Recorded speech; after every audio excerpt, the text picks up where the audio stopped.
Rowdy sheeter ಬಿಕ್ಲು Shiva murder ಕೇಸ್ಗೆ ಸಂಬಂಧಪಟ್ಟಂತೆ ಮಾಜಿ ಸಚಿವ ಭೈರತಿ ಬಸವರಾಜರನ್ನ ಎನಿ ಮೂಮೆಂಟ್ ಅರೆಸ್ಟ್ ಮಾಡ್ತಾರೆ ಅನ್ನೋ ಮಾಹಿತಿ.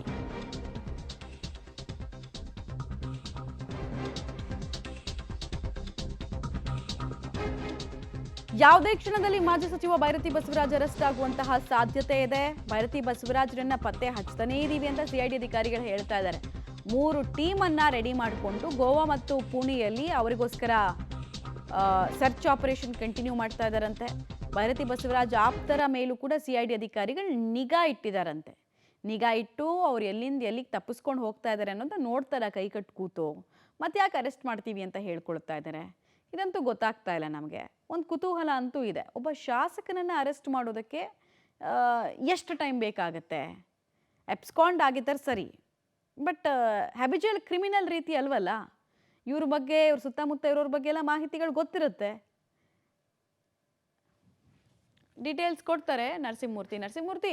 ಶಾಸಕ ಭೈರತಿ ಬಸವರಾಜರನ್ನ ಅರೆಸ್ಟ್ ಮಾಡೋದಕ್ಕೆ ಇಲ್ಲಿ ತನಕ ಯಾಕೆ ಸಾಧ್ಯ ಆಗ್ತಾ ಇಲ್ಲ? ಒಂದ್ ಕಡೆ ಪೊಲೀಸ್ ಮೂಲನೇ ಹೇಳ್ತಾ ಇದೆ, ಇಲ್ಲ ನಾವು ಅವರನ್ನ ಅರೆಸ್ಟ್ ಮಾಡ್ತೀವಿ, ಎನಿ ಮೂಮೆಂಟ್ ಮಾಡ್ಬೋದು ಅಂತ. ಇನ್ನೊಂದ್ ಕಡೆಗೆ ಡೇ ಬೈ ಡೇ ದಿನ ಕಳೀತಾ ಇದೆ ಅಷ್ಟೇನೆ, ಇನ್ನೂ ಅರೆಸ್ಟ್ ಮಾಡೋದಕ್ಕೆ ಆಗ್ತಾ ಇಲ್ಲ. ಏನ್ ಚಾಲೆಂಜ್ ಏನ್ ಕಾಣಿಸ್ತಾ ಇದೆ? ಸವಾಲುಗಳ ಬಗ್ಗೆ ಏನ್ ಮಾಹಿತಿ ಇದೆ?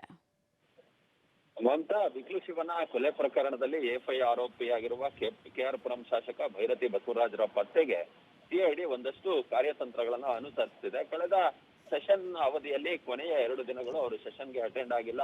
ಕೊನೆಯ ಬಾರಿ ಅವರ ಮೊಬೈಲ್ ನಂಬರ್ ಪುಣೆಯಲ್ಲಿ ಸ್ವಿಚ್ ಆಫ್ ಆಗಿದೆ. ಅದಾದ ಬಳಿಕ ಎಲ್ಲೋಗಿದ್ದಾರೆ, ಏನು ಎತ್ತ ಅಂತೇಳಿ ಗೊತ್ತಿಲ್ಲ. ಹೀಗಾಗಿಯೇ ಪುಣೆ ಮತ್ತೆ ಗೋವಾದಲ್ಲಿ 2 ತಂಡಗಳು ಬಿಟ್ಟಿದ್ದಾವೆ, ಹುಡುಕಾಟವನ್ನ ನಡೆಸುವ ಕೆಲಸವನ್ನ ಮಾಡ್ತಿದ್ದಾರೆ. ಅದ್ರ ಜೊತೆಗೆ ತಾಂತ್ರಿಕವಾಗಿಯೂ ಸಹ ಇವ್ರನ್ನ ಯಾರಾದ್ರೂ ಸಂಪರ್ಕ ಮಾಡಬಹುದು ಅಥವಾ ಭೈರತಿ ಬಸವರಾಜ್ ಅವರ ಆಪ್ತರನ್ನೋ ಕುಟುಂಬಸ್ಥರನ್ನೋ ಸಂಪರ್ಕ ಮಾಡಬಹುದು ಅನ್ನೋ ಹಿನ್ನೆಲೆಯಲ್ಲಿ ತಾಂತ್ರಿಕವಾಗಿಯೂ ಕೂಡ ಕೆಲಸವನ್ನ ಮಾಡ್ತಿದ್ದಾರೆ. ಹೈಕೋರ್ಟ್ ಯಾವಾಗ ಮಧ್ಯಂತರ ರಕ್ಷಣೆಯನ್ನ ನಿರಾಕರಿಸ್ತೋ ಅದಾಗ್ಲೇ ಸಿಐಡಿ ಕಾರ್ಯಪ್ರವೃತ್ತರಾಗಿತ್ತು, ಹೇಗಾದ್ರೂ ಮಾಡಿ ಅರೆಸ್ಟ್ ಮಾಡ್ಬೇಕು ಅಂತ ಹೇಳಿ. ಯಾಕಂತ ಹೇಳಿದ್ರೆ ಪ್ರಕರಣದಲ್ಲಿ A1 ಆರೋಪಿಯಾಗಿದ್ದಂತಹ ಜಗ್ಗ ದುಬೈನಲ್ಲಿ ತಲೆಮರೆಸಿಕೊಂಡಿದ್ದ, ಆತನನ್ನ ಅರೆಸ್ಟ್ ಮಾಡಿದ್ದೆ ಸಿಐಡಿ. ಹೀಗಾಗಿ ಇಲ್ಲಿ ಈ ಪ್ರಕರಣದಲ್ಲಿ ಇವರ ರೋಲ್ ಇದೆ, ಇವರು ತಾಂತ್ರಿಕ ಒಂದಷ್ಟು ಕೊಲೆಗೆ ಸಹಕಾರವನ್ನ ನೀಡಿದ್ದಾರೆ, ಕಾನ್ಸ್ಪಿರಸಿ ಇದೆ ಅನ್ನೋ ಮಟ್ಟಿಗೆ ಹೈಕೋರ್ಟ್ ನಲ್ಲಿ SPP ಕೂಡ ಆರ್ಗ್ಯುಮೆಂಟ್ ಅನ್ನ ಮಾಡಿದ್ರು.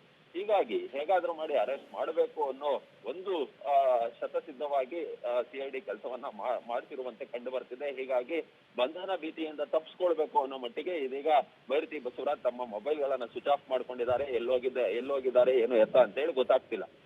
ಇವತ್ತು ಭಾನುವಾರ ಕಳೆದುಕೊಂಡ್ರೆ ಅಟ್ಲೀಸ್ಟ್ ನಾಳೆ ಕೋರ್ಟ್ಗಳೆಲ್ಲ ಓಪನ್ ಇರುತ್ತೆ. ಅದಾದ ಬಳಿಕ ಸುಪ್ರೀಂ ಕೋರ್ಟ್ ನಲ್ಲಿ ಇಂಟ್ರಿಮ್ ರಕ್ಷಣೆಯನ್ನ ಪಡೆದುಕೊಳ್ಳೋದು ಅಥವಾ ಜನಪ್ರತಿನಿಧಿಗಳ ಕೋರ್ಟ್ ನಲ್ಲಿ ಬೇಲನ್ನ ಪಡೆದುಕೊಳ್ಳೋದು, ಹೇಗಾದ್ರೂ ಕಾನೂನಿನ ಮುಖಾಂತರ, ನ್ಯಾಯಾಲಯದ ಮುಖಾಂತರ ರಕ್ಷಣೆಯನ್ನ ಪಡೆಯುವ ಒಂದು ತಂತ್ರದಲ್ಲಿ ಭೈರತಿ ಬಸವರಾಜ್ ಇದ್ದಂತೆ ಕಂಡು ಬರ್ತಿದೆ. ರೈಟ್, ಧನ್ಯವಾದ ತಮ್ಮೆಲ್ಲ ಮಾಹಿತಿಗಾಗಿ ನರಸಿಂಹಮೂರ್ತಿ.